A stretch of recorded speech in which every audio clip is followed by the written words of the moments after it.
The rag was the color of dried blood, folded 4 times, and had sat undisturbed inside a steel toolbox for 38 years before she finally unwrapped it on a Tuesday morning in March, kitchen light falling flat and gray through a window that needed washing. What fell into her palm caught that gray light and turned it into something else entirely.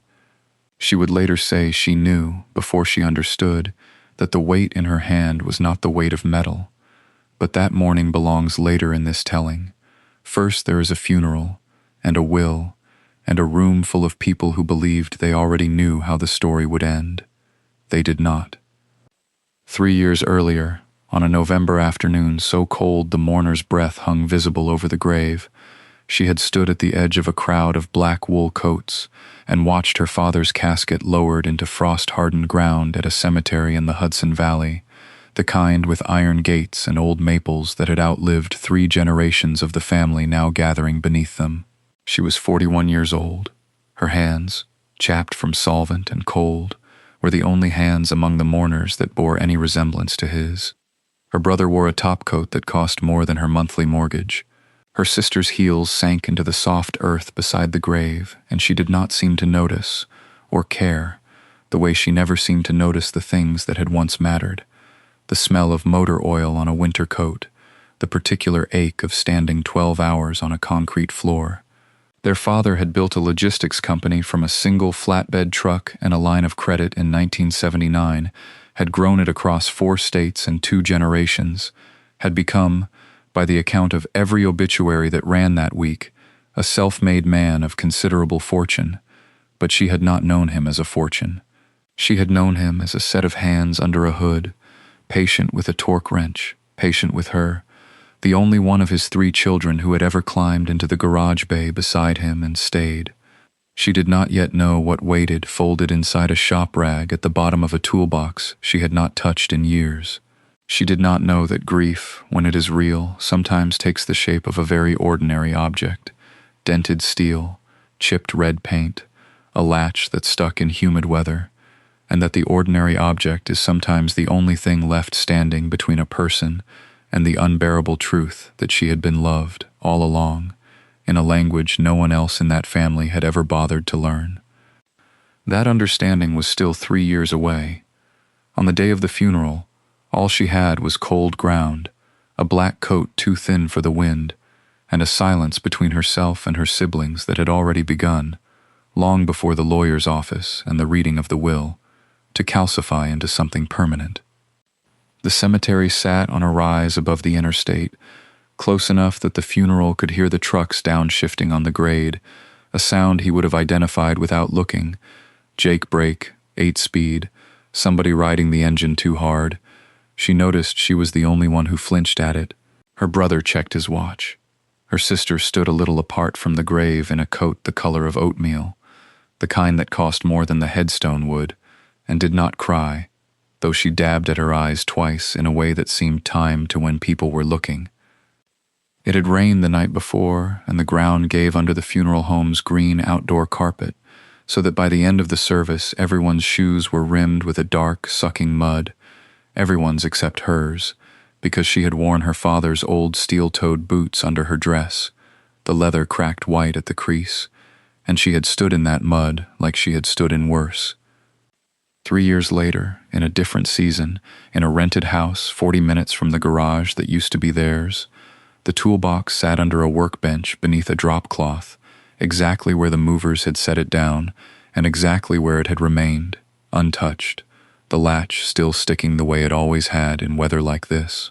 She had carried it out of the old house herself, refusing the movers' help, the metal biting cold into her palms, and she had told herself at the time that she would deal with it later. Later had become a habit. She had a business to save and a mortgage that did not care about grief, and some nights the shape of the box under its cloth was simply one more thing she was too tired to look at directly. Back at the graveside, the priest had said something about a man who worked with his hands being close to the work of creation, and her brother had shifted his weight, and her sister had checked her phone screen without unlocking it, a reflex more than a need.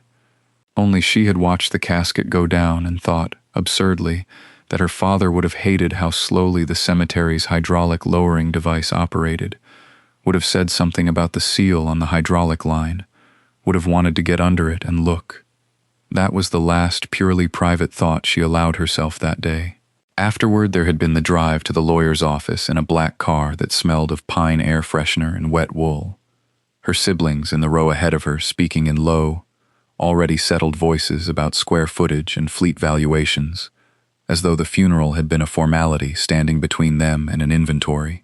She had sat with her hands folded in her lap, the calluses on her palms rough against each other, and watched the wipers cut arcs through a rain that had started again exactly on schedule, the way weather does in that part of the country in November, indifferent to what it was interrupting.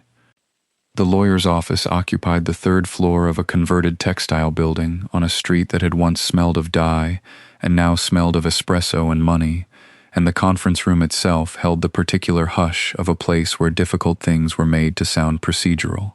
Mahogany table, water glasses no one touched, a box of tissues positioned at the center with the tact of an undertaker. Present day, she would return to this memory often, not the reading itself, not yet, but this waiting room quiet, this held breath before the document did its work.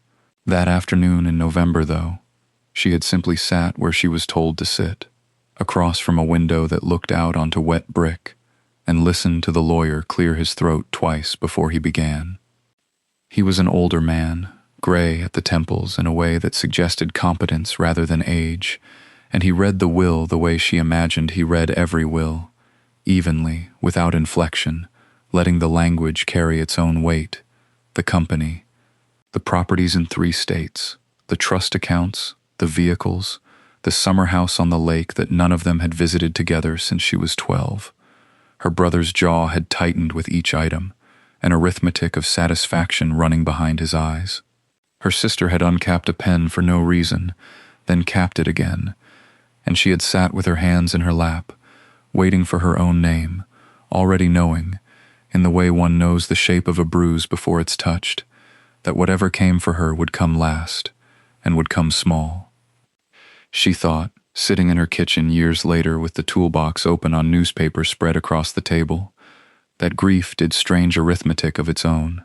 It made you replay a single afternoon in fragments, out of order, as though by rearranging the pieces you might change what they added up to. She remembered the lawyer's pause before he read the final clause. She remembered thinking, in that pause, that her father had once told her a good joint never needed force, only patience and the right angle, and she had wondered, absurdly, whether that applied to families as well as pipe fittings. She ran her thumb along the seam of the tray insert now, the same seam she had passed her fingers over 100 times without seeing it, the way you stop seeing the furniture in a house you've lived in too long. The red enamel along the edge was chipped in 3 places, exposing gray metal beneath, and she noted, almost without deciding to note it, that the chips followed no pattern a careless coat of paint would produce. They were too regular, too deliberate. She set down the rag she'd been using and reached for the flashlight instead, some old instinct from watching him work rising in her hands before her mind had caught up to it. The flashlight beam caught dust motes first, suspended in the cone of light like the garage itself was exhaling after a long silence. She angled it low across the tray insert, the way he used to angle a trouble light under a car's chassis, hunting for the glint of a leak rather than the leak itself. And there it was, not a glint, but a shadow. A hairline seam running parallel to the tray's edge, so fine she might have mistaken it for a manufacturing flaw if she hadn't spent the last 6 weeks sanding this same metal down to bare steel in 3 other places, learning its true grain the way you learn the true sound of an engine once you've heard it run clean.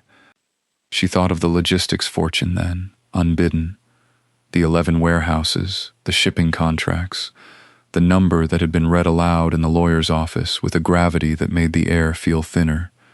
She thought of her brother's voice saying, "Some of us built something, and some of us just wrenched bolts for a living." And she noticed, distantly, that the memory no longer arrived with heat. It arrived the way old bruises do, present but quiet. Outside, a delivery truck downshifted on the frontage road, the sound rolling in through the propped bay door, along with the smell of cut grass and diesel, late summer smells, the kind that had always meant the garage was busiest, that had always meant her father whistling low through his teeth while he worked past dinner. She had inherited that habit too, whistling without noticing, and she caught herself doing it now as she pressed her thumbnail into the seam and felt it give, just slightly, under pressure that should have met solid steel. Not solid, hollow. She sat back on her heels. The garage's fluorescent tube flickered once overhead, the ballast humming its familiar complaint, and for a moment she simply looked at the toolbox the way she might look at a person who had just said something she wasn't sure she'd heard correctly. 41 years he'd owned this box. She had watched him lift it in and out of truck beds, had watched him set his coffee on its lid during lunch breaks, had watched him guard it with an attention that seemed, at the time, almost embarrassing, an old man fussing over dented metal while his children measured worth in acreage and stock options. She had never once asked him why. It had not occurred to her that there was a why to ask about. She reached for the flathead screwdriver from the second drawer, his second drawer, still arranged by his logic, not hers, and turned it over once in her palm before fitting its edge into the seam, the metal cool and slightly oily against her fingers, the whole garage gone quiet around her except for the truck outside, receding now, and her own breath, which she noticed had gone shallow and careful, the way it does before you open something you suspect you are not ready for. She did not turn the screwdriver yet. She let it rest there, in the seam, the way he used to let a bolt rest before he committed to breaking it loose, because he had taught her, without ever calling it teaching, that force applied too quickly stripped more than it freed. Let the metal tell you what it wants, he'd said once. On a Tuesday in October, she remembered only because it had been raining sideways and the shop radio had been playing something with a fiddle in it. Don't tell the metal what you want. She had been perhaps 11. She had thought it was a comment about carburetors. 1991 drifted up at her now, unbidden, the way certain years do when you press on the right seam of memory. The shop had been failing then too, the first time, before the second and third times, before the time that was happening now in the present tense, in this same building, with the same water stains spreading across the same corner of ceiling. He had taken a loan that year against the house, though nobody had told her that until much later, and he had come home each night with grease worked so deep into the creases of his knuckles that it never fully left, not even for her mother's funeral 3 years after, not even in the casket, she'd heard someone say once, though she had never confirmed it and did not want to. The screwdriver's edge caught something, a resistance different from the tray's usual settle, a give that was almost imperceptible, the kind of thing you'd miss entirely if you hadn't spent 4 decades learning to feel for exactly that kind of wrongness in metal. She stopped. Outside, the truck's engine faded fully into the general hush of the road, and somewhere behind her a fluorescent tube ticked as it cooled, the sound it always made an hour after closing, a sound she had heard 10,000 times without noticing it until this exact moment, when noticing seemed to be the only thing left in her. She thought of her brother's voice in the lawyer's office, the flatness of it, the way he'd said, "Why?" like a man naming a species of insect. She thought of her sister's manicured hand waving toward the door as though the box itself were an embarrassment best hurried out of the room. Neither of them was here. Neither of them would ever have knelt on this floor, in this particular light, with this particular patience, prying at a seam that made no sense on any toolbox of this make and year, because neither of them had ever once asked why their father guarded a dented steel box the way other men guarded deeds.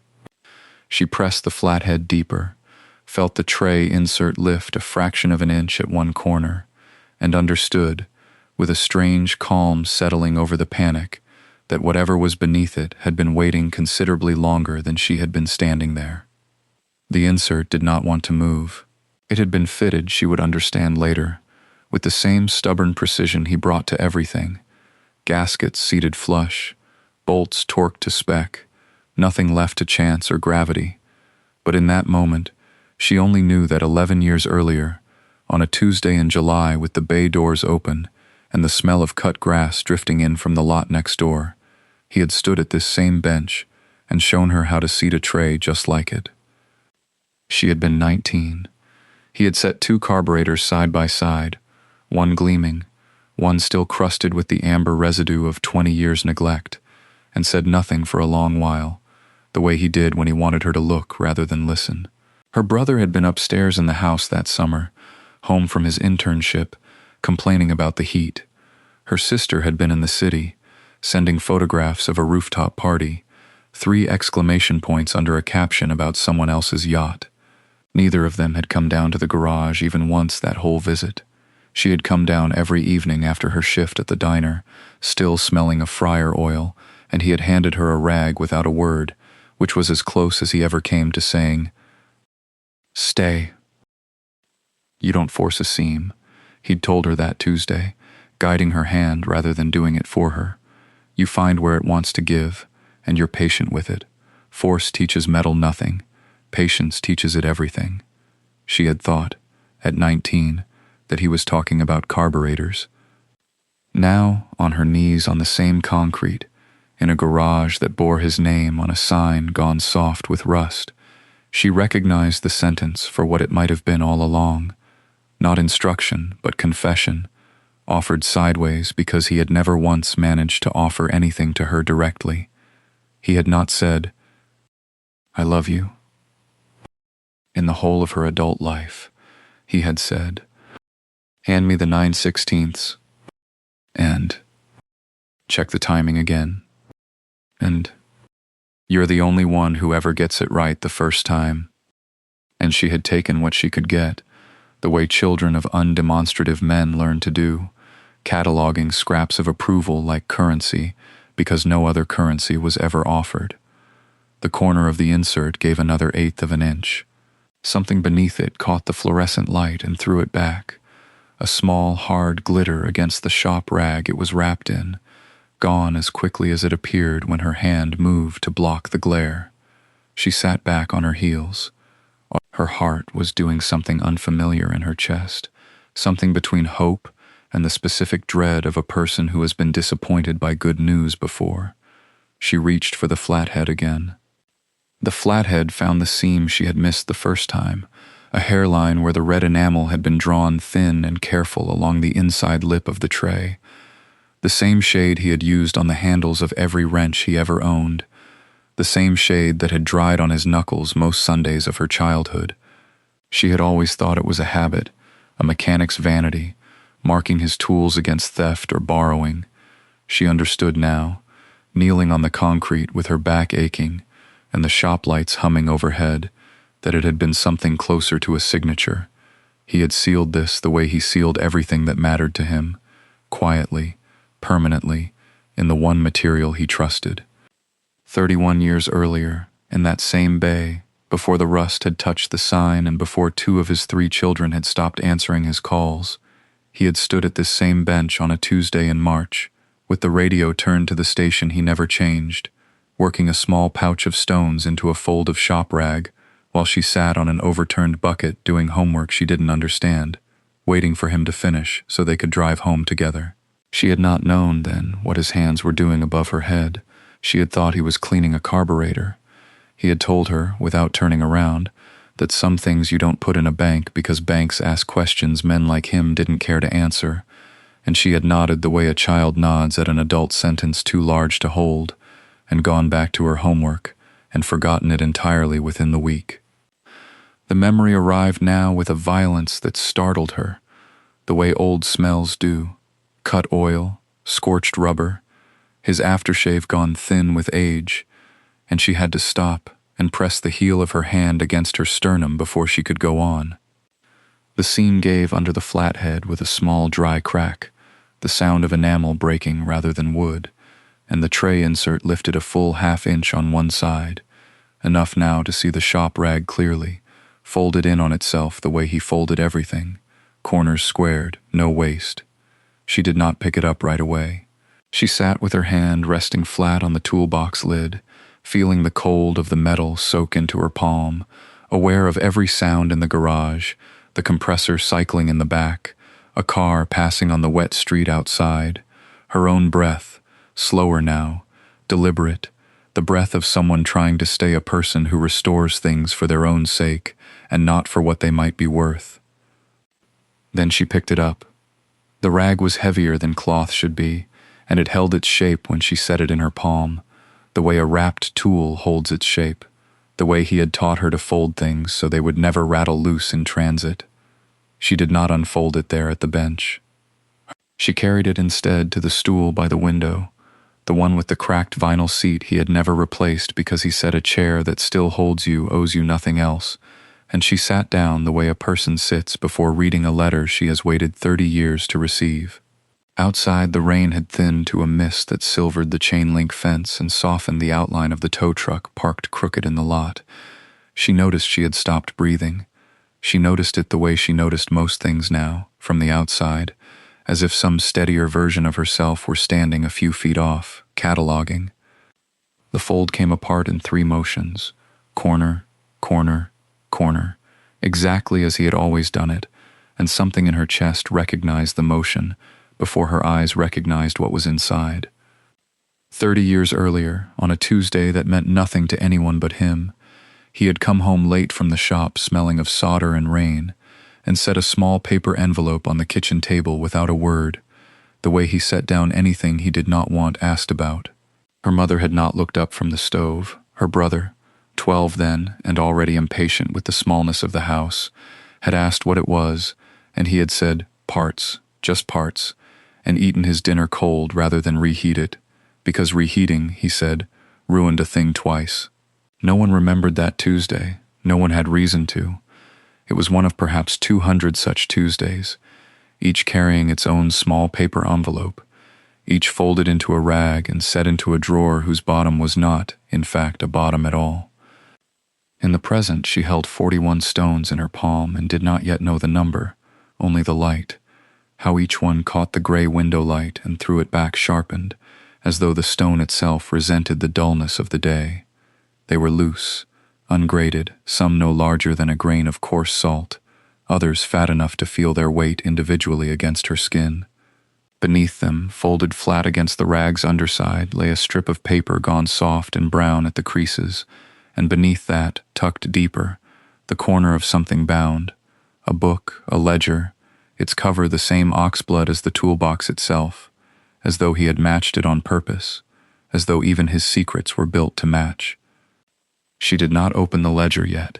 She sat with the stones cooling against her palm, listening to the compressor cycle down into silence, and understood, before she had read a single line of his handwriting, that whatever this was, it had not been an accident, and it had not been recent, and it had cost him something every single time he added to it.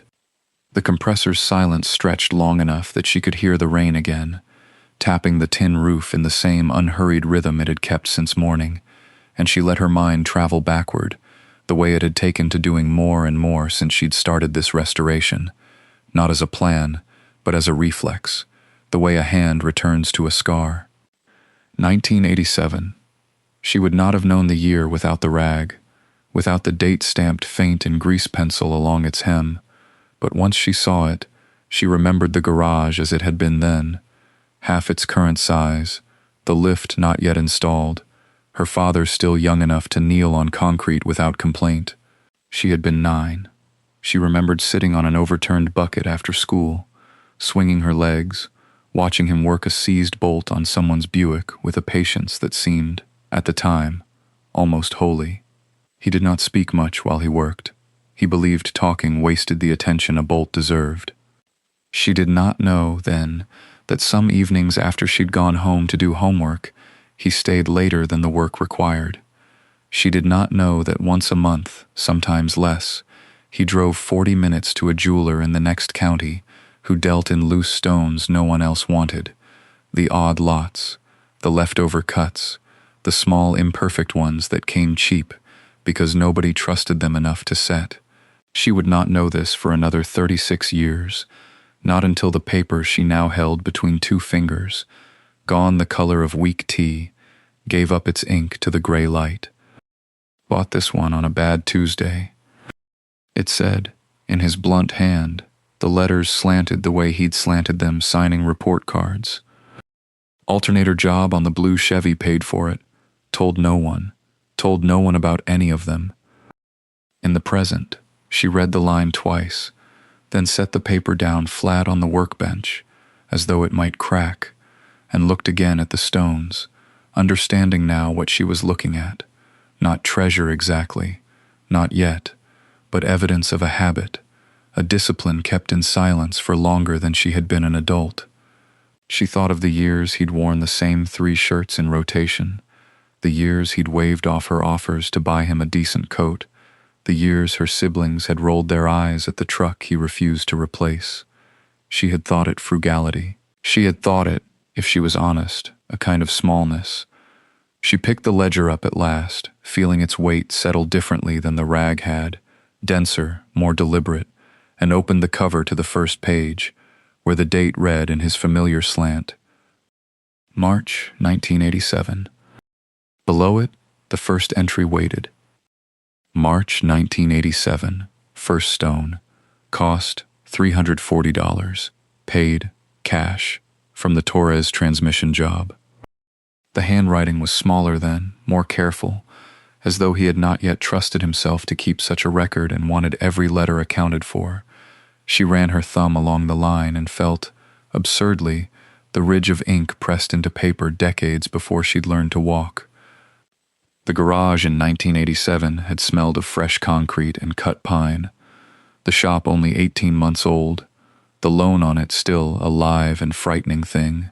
He was 31 that spring, lean in a way the photographs later softened, and he drove 20 minutes out of his way after closing to a jeweler on the edge of town who kept irregular hours and asked no questions about a mechanic paying in small bills. He told the man he wanted something modest. He told the man nothing else. He drove home with the stone wrapped in a fold of newspaper in his shirt pocket, and that night, after the house had gone quiet, he sat at the kitchen table with a rag and a jar of engine enamel and did something with his hands that no one in the house would understand for 37 years. In the present, she turned the page. June 1987, second stone, $410, paid, Henderson brake job, cash portion. Then, September, third stone. The entries came at intervals that had no pattern she could yet name, sometimes 2 months apart, sometimes 8, always tied to a specific job, a specific customer, a specific amount, as though he had needed the ledger to prove to himself, and perhaps to no one else living, that the money had been earned and not conjured. She read through 1988, then 1990, watching the entries thicken slightly as the shop found its footing, watching the prices rise as the decade wore into the next. She did not skim. She read the way he had taught her to read a wiring diagram, one line at a time, trusting that the pattern would declare itself only if she refused to rush it. Somewhere past 1994 she found her own name for the first time, not beside a stone but in the margin, dated the summer she'd turned 12. She fixed the carburetor herself today. Didn't ask, just did it. Nothing more. No stone purchased that month. She sat with that blank space longer than any entry before it, understanding it now as its own kind of record. Outside, the light had shifted toward evening without her noticing, the workbench lamp doing more of the work than the window. She turned another page, and the handwriting changed again, steadier now, older. The letters of a man who had stopped questioning what he was doing and simply kept doing it. She turned it once more, bracing, for reasons she could not yet articulate, for what she would find in the years closest to the end. The next page held a date she recognized without needing to check it against anything, 3 days before the transmission fluid recall that had put 4 cars up on the lifts at once, the week the shop nearly lost the lease. She remembered that week from the outside, the phone ringing too often, her father's voice going flat and formal in a way it never did with customers he liked. She had not known, until now, that in the middle of it he had still driven to the appraiser on 5th, still walked out with a stone wrapped in the same brown paper he used for spare fuses. Bad month, bought anyway. Some things you don't stop doing just because it's hard. She read the line twice, then set the ledger down flat on the bench as though it had grown heavier. She let herself go back, briefly, to a Tuesday in April, rain coming sideways off the avenue, the bay doors half shuttered against it. Her siblings had come by that once. She could still place the exact reason. A birthday, an obligation discharged rather than desired, and her father had stood beside the open hood of a sedan and said, in a voice utterly without drama, "Anytime either of you wants to learn this, the offer's open." One of them had laughed, not unkindly, the way people laugh at something they've already decided isn't for them. "Grease under the nails isn't really my thing, Dad." The other had said nothing at all, which she understood now, looking back, as its own kind of answer. Her father had nodded once, wiped his hands, and gone back to the sedan. He had not asked again. She had been 16, wiping down a socket set nearby, and she had not understood then that she was being offered something too, in the same breath, without ceremony, that the invitation extended to all three of them equally, and that only one of them had ever picked up a wrench in answer. She came back to the present ledger with that image still behind her eyes, and turned to the final third of the book, where the ink grew unsteady in a way that had nothing to do with haste. The entries slowed. Weeks passed between purchases where once there had been days. She noticed, with a small, cold recognition, that the gaps matched almost exactly to the months she remembered him missing dinners for doctor's appointments he never named as such. She did not want to reach the last page yet. She turned it anyway, the way he had taught her to finish any job once started, and the workbench lamp threw her shadow long across the paper as she did. The last page held only 4 lines, and she read them twice before she let herself understand them. A date, a price, a stone weight, recorded in the same clipped hand he used for torque specifications and oil change intervals, as though a 2-carat diamond were no different from a brake pad. Another part, another expense, another line to be tracked and closed. But beneath the 4th entry, where the ledger should have simply ended, there was a 5th line in a different ink, darker, pressed harder into the page, as if written in one sitting rather than built up over weeks like the others. Told her nothing, ran out of Tuesdays. She sat with that for a long moment, the shop lamp humming its low electrical note above her, and did not move to turn the page again because there was no page left to turn.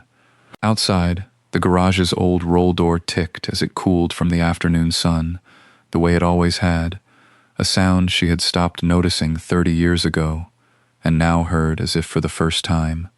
She thought of the doctor's appointments he had never named as such, the ones she remembered only as gaps in the dinner table, an empty chair explained away with paperwork, or a customer thing. And she understood, with the particular grief that arrives late and sideways, that he had been counting down something the rest of them never knew was being counted. She closed the ledger. She did not close the toolbox drawer. Instead, she went back to the false bottom itself, running her thumb along the seam where the red enamel had sealed it, and noticed, because she was the kind of person who noticed such things, because he had made her that kind of person, that the paint here was thinner than on the rest of the box, applied in a hurry, or with hands that no longer had the steadiness for careful work. It was the only sloppy brushstroke he had ever left her. Everywhere else, in 40 years of tools and boxes and hand-labeled bins, his work had been exact. Here, at the very end, it wavered. She thought of her brother's voice in the lawyer's office, dry and amused. A box of rags and rust, and she thought of how close that box had come to being sold at the estate sale for $11 to a stranger who would have scrapped it for the steel. She thought of her sister's laugh, quick and bright and utterly certain, echoing off the walnut paneling of a room that had smelled of coffee and old paper and her father's absence. She reached for the shop rag again, the 1987 rag, and turned it over once more in the lamplight, looking for what she had missed the first time, because there was always something you missed the first time. That was the first thing he had ever taught her, before torque specs, before timing belts, before anything else. Look again, the answer's usually already there. She held the rag beneath the lamp until the bulb's heat began to warm her knuckles, and it was the seam that finally gave itself up to her, Not the fabric itself, worn soft as felt from 4 decades of folding, but a line of stitching along one edge that did not match the rest.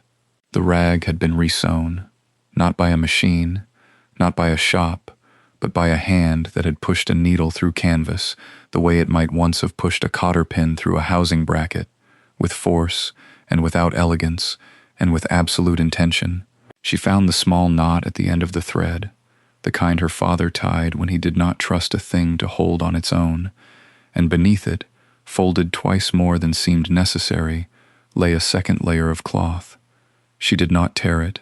She unpicked it, stitch by stitch, the way he had once shown her to unpick a gasket without gouging the metal beneath. Patience first, force never.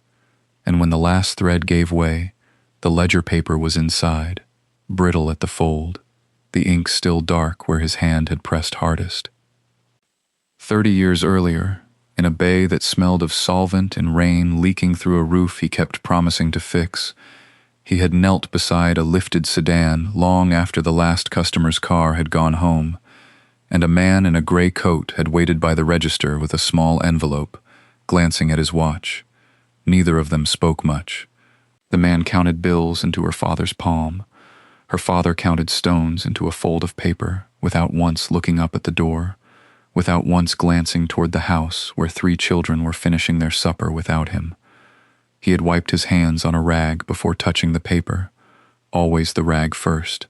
Oil ruined everything it touched, and when the transaction was done, he had said only, "Same time next month," in the flat, unremarkable voice he used for parts orders, for oil changes, for anything that did not matter enough to raise his voice over.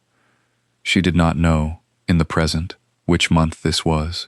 The ledger did not give scenes, only numbers, a date, a weight, a price, initials that meant nothing to anyone but him. But she understood, holding the paper now the way he must have held it then, that this had never been a single decision. It had been a discipline, a quiet, monthly, unglamorous discipline, no different in his hands from checking a timing chain or bleeding a brake line. The same patience, turned toward something he had never once let them see. She turned the first page and found there were more. The second page carried a different hand than the first, not different in penmanship, but different in pressure, as though the pen had been held tighter. The date was 11 years after the first, and the price beside it had climbed in a way that made her set the ledger down for a moment on the workbench and simply breathe. She thought of what 11 years had held in that house, a mother's diagnosis, a mother's funeral, the folding chairs rented from the same company that did church picnics, the receipt for which she had found once in a drawer and never mentioned to anyone, a garage that had nearly closed twice, 3 children who had, in those same 11 years, gone from resenting his absence at supper to no longer noticing it at all. And through all of it, the discipline had not broken. It had, if anything, accelerated. In the present, the shop was quiet in the particular way it went quiet only after closing, when the compressor cycled off and the building settled into its own small creaks. She sat with the ledger under the drop light her father had rigged over the bench 30 years earlier. Its cord repaired so many times it was more electrical tape than cord, and she read the entries the way she imagined he must have written them, alone, unhurried, at an hour when no one was watching him do it. She found, on the 3rd page, a line that was not a number. It was a name, not hers, not her siblings, but the name of the man in the felt-lined vest, followed by an address on a street she did not recognize, and beneath it, in handwriting slightly smaller, as though he had almost decided not to write it at all. Asked about the girl again, told him no. She read it twice, then a 3rd time, to be certain she had not supplied a meaning that was not there. She thought of the felt case, the good jeweler's loop, the offer made without ever raising his voice, the offer, she now understood, that had been made not once but repeatedly, over years, for something the man in the vest clearly believed she was, or would become, or already owned some claim to.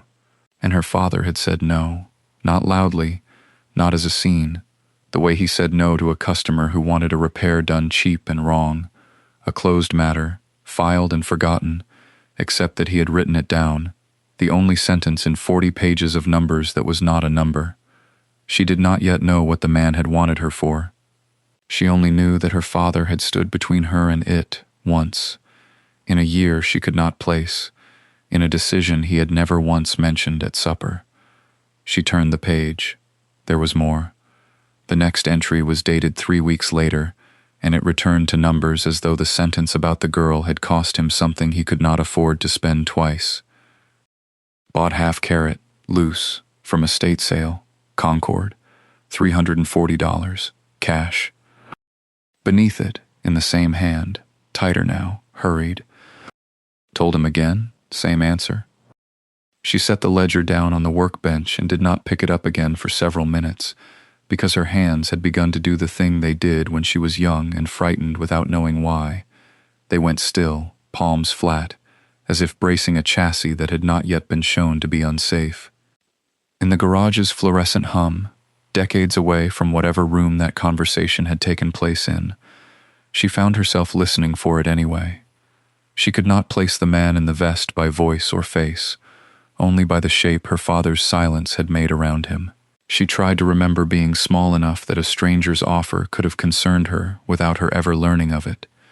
There had been men in suits before, over the years, insurance men, men from the bank, once a man from the Historical Society asking about the building's foundation. None of them had warranted a line in a ledger, otherwise reserved for the price of steel and rubber. She thought of her father at the workbench, decades younger than she now remembered him, closing a felt case with the same economical motion he used to shut a toolbox drawer. Final, unfussy, no drama in it. A man who did not raise his voice to customers who insulted his work, who did not raise it here either. Just, no. Twice, apparently, written down as though the second refusal had cost him more than the first, though he never explained why, not to the page, not to her. She turned back to the earlier entries, searching now with a different kind of attention, not for the number that would explain the false bottom, but for the shape of a story he had never told at supper, never told at all. She found small disturbances she had read past before. A week in October where no work was logged, the shop apparently closed, no explanation given, a line, months later, underlined once. Paid J in full. No name for J anywhere else in 40 pages. A gap of 11 days the following spring, where the entries simply stopped, then resumed as if nothing had interrupted them. The handwriting slightly changed, heavier on the downstrokes, as though the pen had been gripped differently, by a hand not fully steady. She did not know yet what these silences meant. She only knew, turning the page again, that her father's ledger recorded more than diamonds, and that somewhere beneath the numbers ran a second book, written in absences, that she had only just learned to read. She set the ledger down and pressed the heel of her hand against her eyes, and when she opened them again, the shop had gone that particular blue that only comes an hour before dawn, the blue that used to mean her father was already awake somewhere in the house, moving quietly so as not to wake anyone, though she always woke anyway. She remembered the October now. She had been 9, maybe 10. The bay doors had stayed down for 6 days running, a hand-lettered sign taped to the glass. Closed for family matter. And the neighborhood men who usually leaned against the fence with their thermoses had simply stopped coming, the way men do when they sense something is not theirs to ask about. Her mother had answered the phone in a low voice those days, carrying it into the pantry and shutting the door. Her father had left twice in the truck without saying where, once before light, once after supper, and both times had come back with his jaw set in a way she associated, even then, with the sound of a wrench slipping and skinning knuckles, pain absorbed rather than announced. She had asked him once, years later, who Jay was. She remembered this now with the clarity of a photograph developing. She had been 16, sorting invoices at the counter, and had come across the initial on some other slip of paper, long since lost, and asked idly, the way a teenager asks things she does not expect to matter, Her father had not looked up from the carburetor in his hands. "Someone I owed," he had said. "Everybody's got one." And that had been the end of it, because he had a way of closing a door so gently you didn't hear the latch until you tried it again later and found it locked. She thought of that now, in the blue light, with the ledger open to the 11 missing days and the heavier downstrokes that followed them, and she understood, not the facts, not yet, but the shape of the thing. Whoever Jay was, he had been paid in full, at a cost that showed up not in the number beside the entry, but in the unsteadiness of the hand that wrote it. She turned back another page, and another, hunting now for the entry that came before the closed week, the one that might have explained why a man who tracked every dollar of diamond and every hour of labor with such fanatic precision would suddenly stop tracking anything at all for 6 days, and then write, months later, 4 words that explained nothing and confessed everything. She found it near the bottom of a page dated that same September, a single line, unrelated to any purchase, wedged between 2 ordinary entries as though he had meant to bury it there. "If she asks, tell her the truth, not before." She read it 3 times before she understood it was addressed to no one but her. She sat with that sentence a long time before she let herself breathe around it. "If she asks, tell her the truth, not before." The blue light of the lamp did not move, but something in the room seemed to shift its weight, as though the toolbox itself had been listening for 36 years to see whether the question would ever come. She went back to September, the actual month, and tried to remember it the way a body remembers weather rather than dates. She had been 19 that fall, sleeping in the apartment above the garage because her own place had fallen through, and she remembered the sound of the bay door going up before 6, the smell of solvent and coffee, the particular clatter he made when he was distracted, tools set down too hard, drawers not quite closed.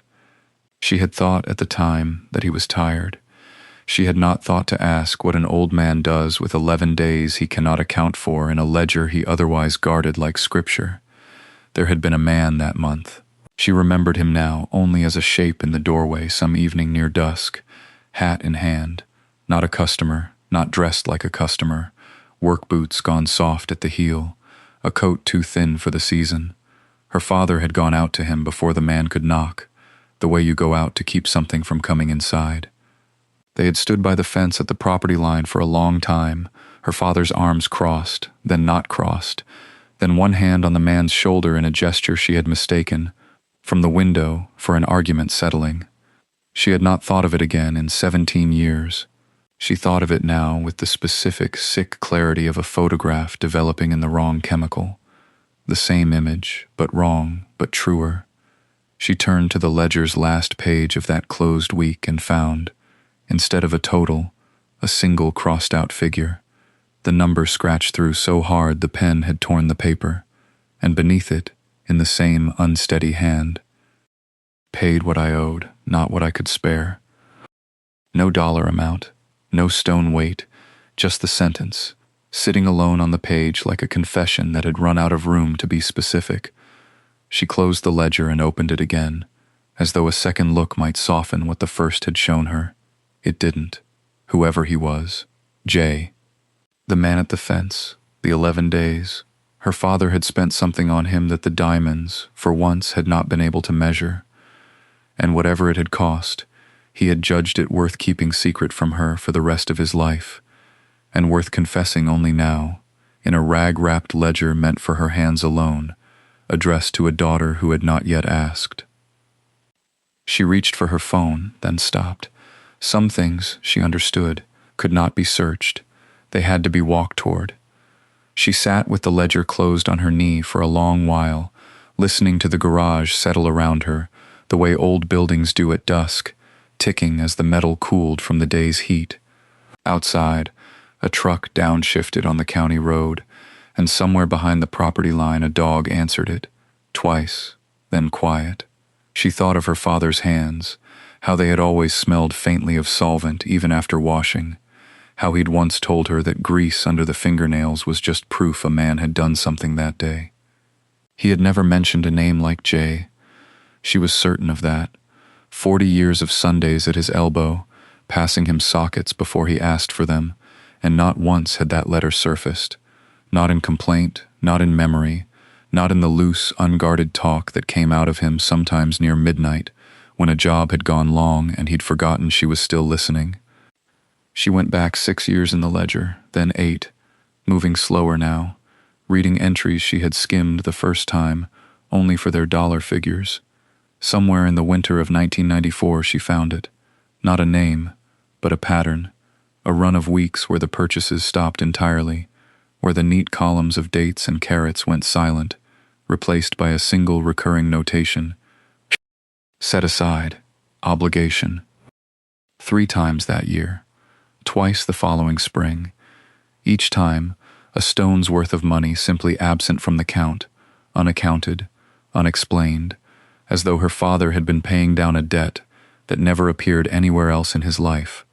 Not in the bank records the lawyer had photocopied for the estate, not in the modest tax returns she'd seen stapled in a drawer after the funeral, not in any story he had ever told her about the men he'd known at the fence line, the yard, the parts counter. She thought of the small kindnesses she had watched him extend to strangers over the years. A tow at 2 a.m. for a family broken down on the interstate. A rebuilt alternator handed over with no invoice to a woman who'd cried in his bay because she couldn't afford one. The teenager he'd once let sleep in the office overnight, rather than send back out into a Missouri hailstorm. Small mercies, all of them. The kind that cost him an evening and cost the ledger nothing. This was different. This had cost him stones. This had cost him years. She closed her eyes and let herself imagine the fence line he'd mentioned only once, and the man standing at it, and the 11 days that had passed between one entry and the next like a held breath. Whatever debt her father had been paying, he had paid it in silence, and left her, 40 years later, holding the only proof that it had ever existed at all.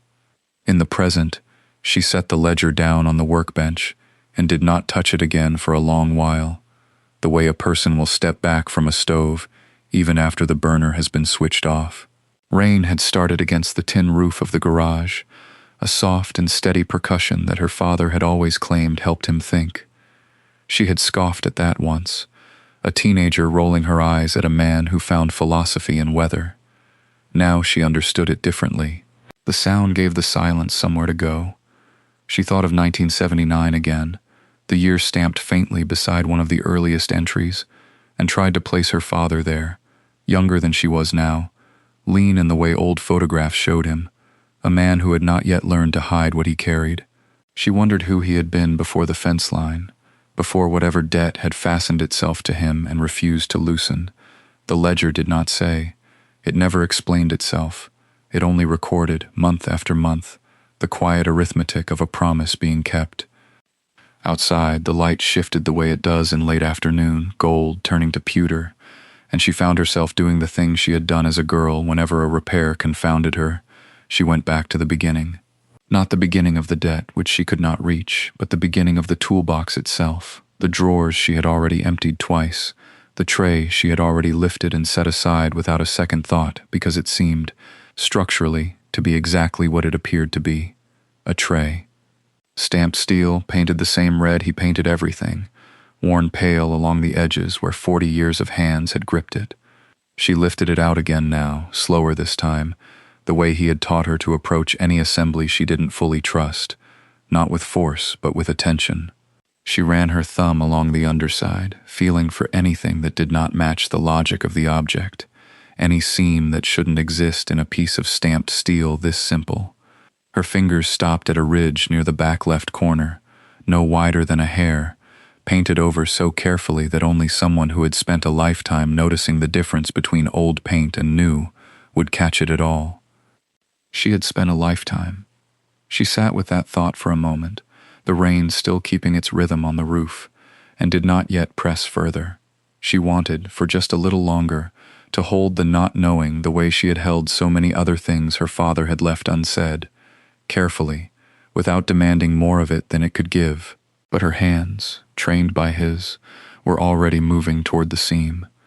She pressed her thumbnail into the ridge, and the paint gave the way old varnish gives on a windowsill that has been painted over one too many summers, not cracking, but yielding, as though it had been waiting for exactly this pressure and no other. Beneath it, a seam.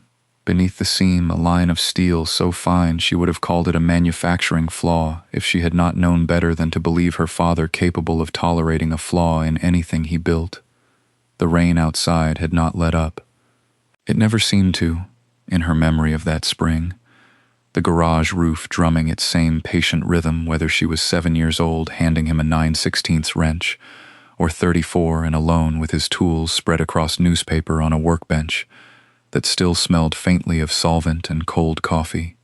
She thought of him then not as he had been in the will reading, a name read aloud in a lawyer's flat voice, but as he had been on evenings like this one, hunched under a hood with a drop light clipped to the latch, telling her that any machine worth fixing would tell you what was wrong with it if you were patient enough to let it. She had never once, in 20 years of loving that man, imagined he had a secret from her. From her siblings, certainly. He had secrets from them the way a locked door has secrets from someone who never tries the handle. But from her, who had spent every Saturday of her childhood on this concrete floor learning the difference between a stripped bolt and a seized one, she had assumed there was nothing left unsaid. The seam did not want to open. She did not force it. She found the flathead she had used not 20 minutes before, wiped the tip clean on her jeans, and worked it into the gap with the same unhurried patience he had drilled into her before she could reach the pedals of his truck. Not the patience of someone waiting, but the patience of someone who trusted the object to yield on its own schedule. It gave a 1/4 inch, then it stopped. She sat back on her heels, breathing slower than she realized, and looked at the toolbox the way she might have looked at an engine that had just turned over after months of silence. Not with triumph yet, only with the recognition that something long dormant had just moved. Somewhere behind her the rain found a new rhythm against the tin roof, and she thought, absurdly, that he would have told her to stop admiring it and finish the job. She picked the flathead back up. The seam gave another 1/4 inch, then another, the enamel cracking along a line so fine it might have been drawn with a razor rather than a brush. She thought of him standing at this same bench in 1987, the radio tuned to a station that played nothing but static and steel guitar, painting that red with a brush no wider than a matchstick, blowing on it the way he blew on her scraped knees when she was young enough to still bring them to him instead of to her mother. He had never been a man who explained himself. He explained torque specs. He explained the difference between a whine and a knock. He explained why a Ford deserved patience a Chevy did not. But never once, in 31 years, had he explained why he stayed at the shop until midnight on the nights her siblings had recitals he did not attend. She had told herself for a long time that the answer was simple. The shop needed him more than they did. Work was the thing he loved, and love, in a house like theirs, was distributed according to what a person was willing to compete for. The flathead slipped a final 1/2 inch under the lip of the tray insert, and the whole panel lifted with a sound like a held breath finally released. She did not move for a moment. The rain kept its new rhythm on the tin roof, patient, indifferent, the same rain that had likely fallen the week he made the last entry in whatever this was going to turn out to be. She found herself doing the thing he had taught her to do before opening any engine she had not built herself. She looked first, before she touched anything, cataloging what she saw so that if something needed to be put back exactly as it was, she would know how. There was a rag inside, folded with a precision that was unmistakably his. The same fold he used on every clean cloth in the shop, corner to corner, twice, so it would sit flat in the drawer. The rag had gone the color of weak tea with age. Beneath it, something shifted with a small, dry sound when she tilted the box, a sound she had heard before only once, from a jar of gravel her nephew had shaken as a child, and she found herself absurdly grateful that no one else was in the garage to see her hands go still. She set the flathead down on the bench, careful, deliberate, the way he had taught her to set down anything that mattered. Then she reached for the rag. The cloth came away lighter than she expected, as though the years had thinned it along with its color, and beneath it lay a nest of small, hard shapes that did not look like anything a mechanic would keep in a toolbox. Not washers, not bearings, not the spare fittings he hoarded the way other men hoarded nothing at all. They caught the shop light and threw it back changed, fractured into small blades of white fire, and for a long moment she did not let herself believe what her eyes were telling her, because believing it required believing something else alongside it, something larger and harder to hold. She thought, absurdly, of the September he had missed her college graduation because a fleet contract needed 4 trucks running by Monday, and how she had told herself on the drive home that some fathers loved machines more easily than they loved people, and that she had made a kind of peace with being the second thing he was good at. She thought of the ledger her sister had once waved across a mahogany table like a fan, as though paperwork alone could settle what a childhood owed. She thought of the red enamel, drying now in its careful seal along the tray's underside, the same color he had touched to 1,000 wrenches so that hers would never wander into someone else's hands by mistake. 41 stones. She counted them twice, laying them out on the folded rag in the flat light of the bench lamp, not touching them more than she had to, the way she would have laid out valve components before a rebuild, in order, in rows, nothing assumed. Loose diamonds, uncut in some, faceted in others, ranging from something the size of a grain of rice to one nearly the width of her thumbnail, and beside them, wedged where the rag had held its shape, a second object, smaller, stiffer, wrapped in oiled paper gone amber with age. She did not open it yet. She sat instead on the stool he had welded from scrap tubing 30 years before she was born to sit on, and she let her hands rest flat on the workbench, palms down, the way he used to when a job had gone longer than expected, and he needed a moment before the next one. Outside, the light was starting to go gold through the bay door, the particular gold of late afternoon and early autumn, the kind of light he used to say was good for nothing except making a man feel like he'd wasted his day standing still. She had not stood still. She understood that now, dimly, the way you understand a sentence before you've finished reading it. She reached for the oiled paper. The paper came apart in her fingers the way old things do when they have finally been given permission to, not tearing so much as surrendering, seam by seam, the amber gone brittle at the folds. Inside was a ledger, small enough to fit in a coat pocket, its cover soft with handling. She recognized the handwriting before she recognized what it was recording. It was his hand from the invoices, from the margins of manuals, from the note he'd once left on the fridge that said, "Back by 6, don't wait dinner so." The same slant, the same habit of crossing his sevens like he'd learned somewhere European and never let go of it. The first entry was dated 39 years back. A stone, a weight, a price, a place. A pawn shop 2 towns over that had closed before she was old enough to remember it existing. The entries went on in that same terse shorthand, one every few months, sometimes a gap of a year, once a gap of 3. She did the arithmetic without meaning to, the way she'd always done arithmetic in her head at the parts counter, and the number climbing down the page made her stop breathing without her noticing she had stopped. 41 entries. 41 stones. The last one was dated the week before he died. She read it twice to be sure of the date, because some part of her wanted it to be wrong, wanted there to be more time between his hand writing that number and his hand going still on a garage floor she had scrubbed clean herself. There was no more time. There never had been. Beneath the final entry, in the same ink but pressed harder, as though he'd had to steady himself to write it, there was a note that was not a ledger entry at all. She read it once, then she set the ledger down on the workbench, very carefully, the way she would set down a part she was afraid of dropping, and she put both hands over her mouth. Outside, the gold light had thinned toward evening, and somewhere down the block a dog was barking at nothing, and the bay door still needed its track oiled, and none of that had changed in the last 5 minutes. None of it had changed at all. And yet everything she understood about the last 30 years of her life had just rearranged itself into a different shape entirely, the way a carburetor looks like nonsense until someone shows you which way the fuel is supposed to flow, and then you can never again look at it and see nonsense. She picked the ledger back up. There was more to read. She made herself read it. She sold 9 stones. Not 41, not 30, but 9.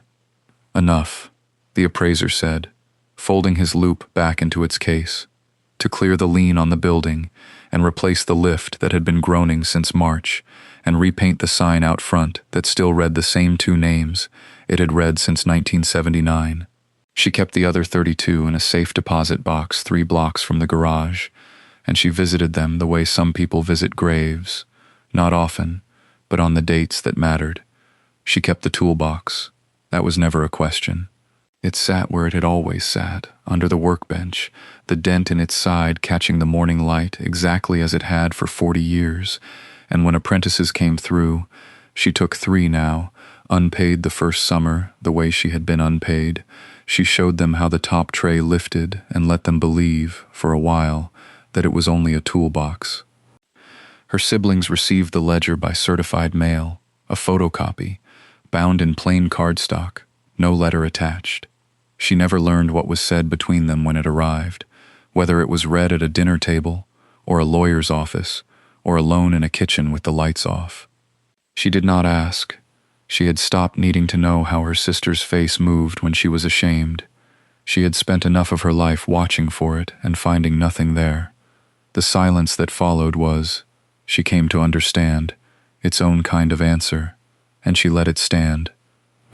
Some evenings, closing the bay door, checking the lock twice the way he always had, she thought about the version of her life where she had believed what she was told at 26, that she had been given nothing, that the dented box was proof of how little she had mattered to him.